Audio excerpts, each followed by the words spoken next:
अब सौंप दिया इस जीवन का सब भार तुम्हारे हाथों में, पतवार तुम्हारे हाथों में, पतवार तुम्हारे हाथों में।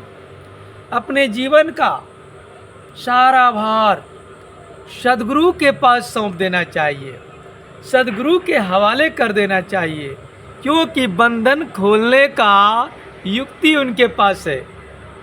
माया रूपी बंधन से मुक्त कराने का यदि संसार में कोई है तो वह है सदगुरु। सृष्टि और प्रकृति का एक नियम है, जिस प्रकार सांसारिक ज्ञान को जानने के लिए सदगुरु की आवश्यकता पड़ती है, उसी प्रकार उस संसार बनाने वाले को जानने के लिए सदगुरु की आवश्यकता पड़ती है। बिना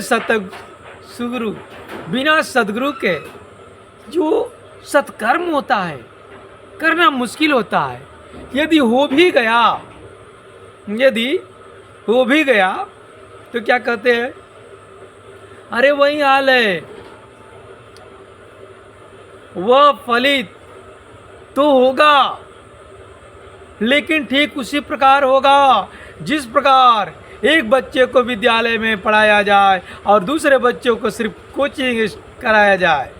कोचिंग करने वाला, ट्यूशन करने वाला पढ़ने वाला से अधिक विद्वान हो सकता है, लेकिन जब नौकरी की बारी आएगी, जब बात सर्विस की आएगी, तो सर्टिफिकेट देखा जाएगा, तो सर्टिफिकेट जिसके पास रहेगा उसी को जॉब मिलता है।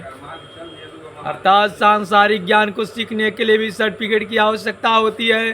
तो संसार बनाने वाले के बारे में यदि जानना है, वहाँ तक पहुँचना है, वह युक्ति सिर्फ सदगुरु के पास होती है, सदगुरु के पास होती है। सदगुरु नहीं तो कुछ भी नहीं। अरे मैं भी नहीं और तुम भी नहीं, धरती नहीं अंबर भी नहीं, सदगुरु नहीं तो कुछ भी नहीं। अपने आप को सदगुरु के हवाले करना सीखो। हवाले का मतलब अरे काम धाम छोड़कर आकर बैठ जाना नहीं, उनके अमृतवाणी का फॉलो करो, अनुसरण करो।